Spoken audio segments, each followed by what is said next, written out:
because the state's elected Voice to Parliament members have made their inaugural formal presentation to state parliament in what is the first such address ever made before an Australian parliament.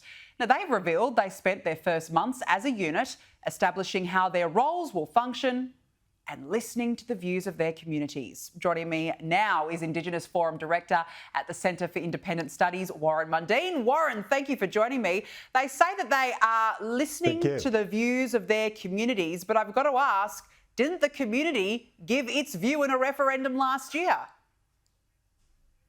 Well, more than that as well, when you look at the vote for the South Australian Voice to Parliament, only 10%, probably 9% when you look at the figures, actually voted for it.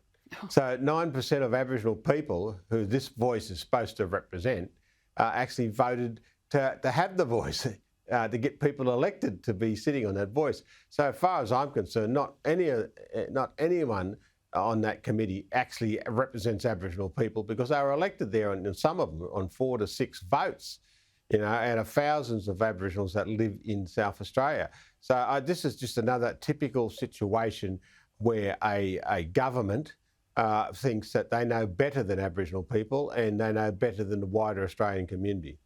Yeah, I mean, less than 10% turnout, that's a literal drop in the ocean. It's absolutely nothing. So it's just bizarre that they're still trying to forge ahead with this. Now, I want to get your thoughts on this next story, and it's very interesting because all cultural heritage claims in Australia would be independently and forensically examined for factual accuracy.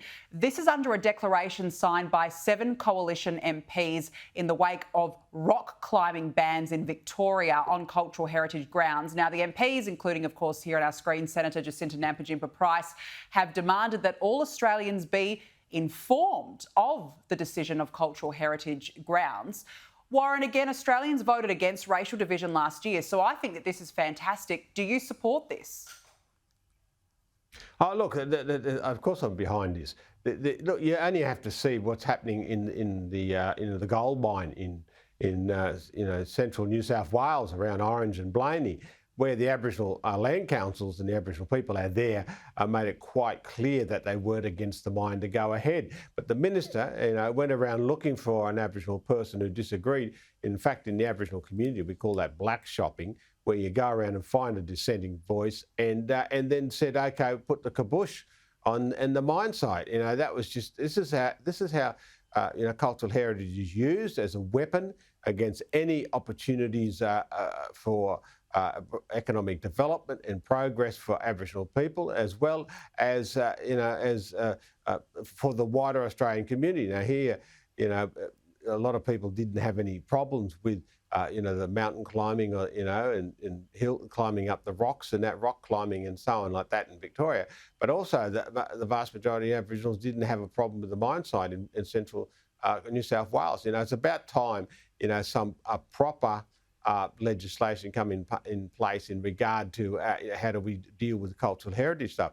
I always said, for decades, how many pieces of legislation do you need to protect a tree? And so we've got to, make a clean-up of all these regulations, make a clean-up of all these legislation that we have. Yeah, absolutely. And you're right about the Blaney decision, because it came down to a group of about 18 people who ultimately overturned what could have been an economic powerhouse for New South Wales. It's just ridiculous. Now, before we let you go, Warren, I want to ask you about a Welcome to Country performed at the 90th anniversary of the Anzac Memorial in Sydney's Hyde Park.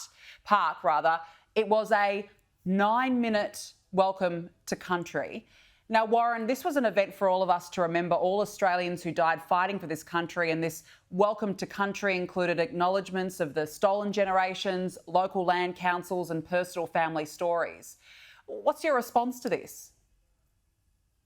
Look, this is a very sacred moment for all Australians in regard to the memorial service that was to be held there. I think people have just lost, something that was the nice idea, which is in regard to Welcome to Country. They've forgotten what the word welcome is. It's about welcoming people. It's about acknowledging people. That should have been a ceremony that actually recognised all the people who served this country, who lost their lives for this country, and the many people who come back injured and maimed and suffered from defending this country. And it's about time we actually started focusing on that and talking about that rather than having all this other nonsense that goes on. Yeah, absolutely spot on. Warren Mundine, really great to have you on. Thanks for your time this evening.